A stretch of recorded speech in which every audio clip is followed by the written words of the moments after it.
What's up, y'all? Welcome back to the AT Lifts channel. Today, we starting something new. We're gonna go through my vinyl collection, either collection by collection or by year. I have it organized by both. I just haven't decided yet. Right now, we're starting with a collection. We're gonna start with my Kendrick Lamar collection. I have all of his studio released albums, from GKMC all the way to the GNX title. I have personally not been a fan of him throughout the whole process, only since around Family Ties or so. But I've taken the time to listen to all of his stuff, including the Overly Dedicated and Section 80. The only other stuff I haven't really listened to was his old mixtapes, and that's just personally not my cup of tea. You know, everybody has their own taste, to each his own, but his is just not me. Today, we're gonna start with his first studio release that I have. I say that because I wasn't around during Section 80, so I'm not sure if it was released on vinyl, but I know a lot of bootlegs are out, and my plan is to get one of them. I want the bootlegs of OD and Section 8 just to complete his collection, because I want to pride myself in having that, you know. So today we starting with his first studio release, as I said, Good Kid, Mad City. Okay, now this vinyl is obviously very known. It's easily one of Kendrick's most radio successful vinyls. Not necessarily recently, but in the past, especially after its release, with classics like Money Trees and Don't Kill My Vibe. But then the hidden classics or radio hidden classics, I'll say, of The Art of Peer Pressure and Sing About Me, I'm Dying Your Thirst. My personal favorite on that album, or at least it's between those two. But again, this is the regular. There's the deluxe edition, which everyone is more fondly known of because the van is more iconic than the baby photos. Understandably. I mean, who wants a photo of them in diapers to be the groundbreaking statement of their career? Although it did come back kind of in Family Ties with the young Kendrick oriented photos. That makes sense because that was Kendrick and Keem. It makes sense for the song. Personally, that's the song that got me into Kendrick. I hate that I was a late fan, but fan nonetheless. So, I bring up the deluxe edition off of the fact that my personal favorites are on those albums. I say albums plural for no reason right there, honestly. But it's on that album that you find songs such as, for instance, Compton, Now or Never, and Don't Kill My Vibe remix. Hey y'all, Future Aiden here, editing. As I'm looking at this vinyl, I realize I misspoke. I said Compton came off with the deluxe edition. I was wrong. It's actually on track or disc D or disc 2 side D of the regular edition. That's on me. I should have done my research, and by research I mean I should have looked at the fucking track list. So yeah, just wanted to correct that. Back to the video. Now, the last two are my favorite. It's a combination of the two. Now or Never is my favorite song to blast in the car when life's just going your way. You know, you feel untouchable. Why not play a song that kind of goes about that? You know, Mary J. Blige is amazing on that song, to me personally, and I'm pretty sure everybody who has heard that song will agree. I don't think it's crazy to say she might have carried it, but that's not a debate I'm willing to get into, nor is a debate that's needed. They both delivered excellently on that album. Or on that song, not album. Sorry. For the remix, it took some time to grow on me. I won't lie. And I used to be, okay, I'm going to listen to just the original. You know, to the point. No room for change, no need for it. I didn't really see the need to have a remix of it. I was goddamn wrong. You know, my first time hearing it, I was kind of against it, of course. I'm used to the radio success of Don't Kill My Vibe naturally. So you adding Jay-Z, you changing the lyrics, it's kind of like, oh, what the fuck are you doing? Like, it was perfection. Why would you fuck with it? I had closed ears. That's on me. I was missing out on a masterpiece in disguise. Not really in disguise, but in disguise to me. For the longest of times. I can't believe that. But the time that opened me up to it wasn't even due to Jay-Z's part, because Jay-Z's part wasn't even played. My first time fully hearing, and by hearing I mean like actively listening and like taking in the song, not having closed ears as an opinionated, formed already against the song. My first time listening fully and openly was at the Mr. Morale concert, which was my first Kendrick concert as well. But he played the remixed version, and that caught me off guard. I had spent months since he had announced that tour, knowing I was going, searching up the set list, and listening and listening and listening. I knew basically all of Kendrick's discography, front to back of each album, like nothing, like clockwork. And I loved it. And I was under the impression he was going to perform the original.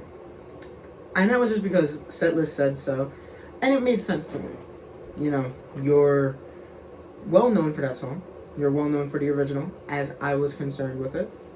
So why not play it? But then he plays it, and, you know, I'm thinking, okay, it's the original. I know the words, I know the words, I know the words. He threw the curveball of the whole chorus change, basically, for the remix. Took me out the damn game. But I'll be lying if it wasn't so fucking hard. Like, there's no question about it. I mean, all due respect, it's Kendrick. It's going to hit. We know that. But it still surprised me how much it did. You know? But on that note, I think that's doing an injustice to this album. Talking about the deluxe only. So, we break it down to this album. I think the story, although yes, I personally am not the biggest fan of this album when it comes to his whole discography, I think the story parts, primarily like the voicemail-esque breakdowns at the end of each song that lead into the story forming of the next song and the next song throughout the whole album, and you see him repeat that in T-Pat. We'll get into that later, and Damn and such. Kind of in Damn, not really, but mainly in To Pimp a Butterfly. We'll talk about that next episode. But I believe that pieces together this album beautifully. And although I can have my unpopular opinions and dislikes about this album, I can't deny it for being one of his best. You know, for his first well-known album to be this level, it spoke volumes. And I'm not trying to sound like a damn dick rider, don't get me wrong, I know how I sound. But to not sound like that is just dishonest. You know, like, who else would be able to pull off a song such as Sing About Me, I'm Dying of Thirst, and then still get praised for it being one of the most beautiful and articulate songs from this album, which is full of songs like that. Poetic Justice is a banger. I don't, like, everyone can agree on that. Everyone can people can disagree off of that, off of the drama. That drama don't mean shit to this album. This album was put out well before it. And that song slaps. Like, I don't care what anybody says. Money Trees, banger. But something is just different about Sam Dot. The emotional delivery of some of those lines feels real. Like, the whole chorus about him rapping about referencing a woman or a man's sister in an ill way sounded real. It sounded like a dude who had a honest Vice with his sister being referenced and his family being talked about. Now I won't lie. I'm a fan of the start. But once you get to like the interlude of the song, I would call it that maybe, where it kind of switches after the gunshot and the, they just killed my homie and all that. I am not the biggest fan of it, but at the same time, I can't hate on it because it makes the song still good. It doesn't take away from any part of the song. Now, the other two songs, I forgot to mention one. Backseat Freestyle, insanely well known. I'd be doing wrong to this vinyl to not mention that. The Art of Peer Pressure, again, insanely good. That's obvious. Backseat Freestyle, I'm going to go into a rant about that for a minute. Again, has the same benefit as Sam Dot. It sounds genuine. It honestly sounds like, your homies got into a car, played a cassette of just beats, and just went. I mean, all honesty, for what he's released, his verses in there talking about fucking the world with a dick as long as the Eiffel Tower kind of give it that genuine pull, even though it is just bullshit, but that's what you do. You freestyle and you bullshit. So, it hits. Needless to say. Now, as I said, I'm gonna just, cut that there. I could talk about this album for probably another 5 minutes. I'm gonna cut that there to keep this video short. No need for a music video to be an hour. My other videos can. The gym videos, they're fine being an hour. That's some Sam Solik shit, but not for music. You pushing 20, you pushing way too fucking long.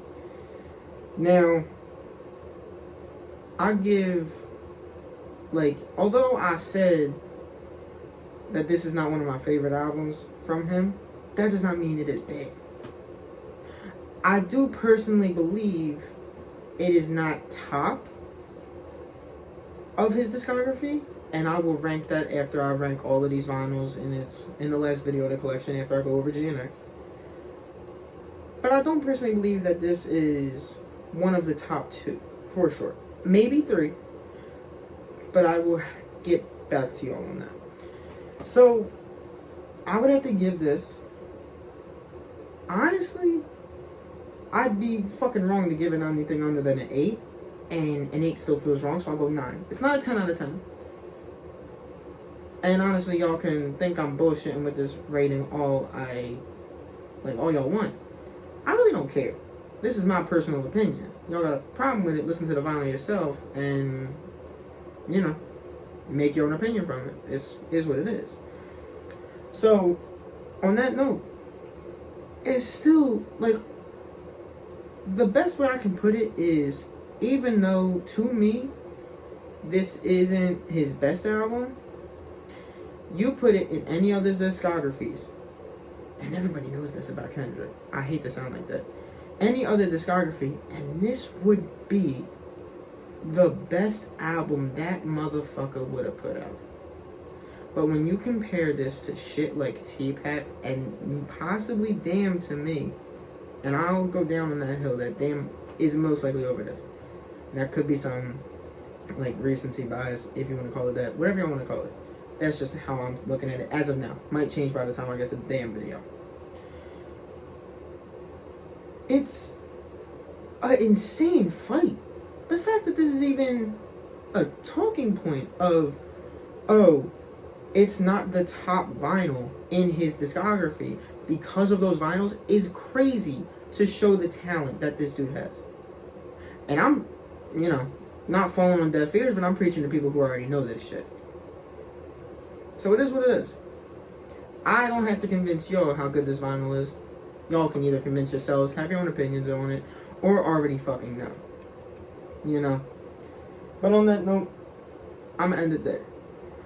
Next video, I'm doing this by year of his discography. I believe the next video will be Untitled Unmastered. I might be wrong. It might be T-Pat. I don't personally remember off the top of my head, but by the time that's even relevant, the video will already be out. So yeah. Signing off. Love this vinyl. I'll see you on the next video. Peace.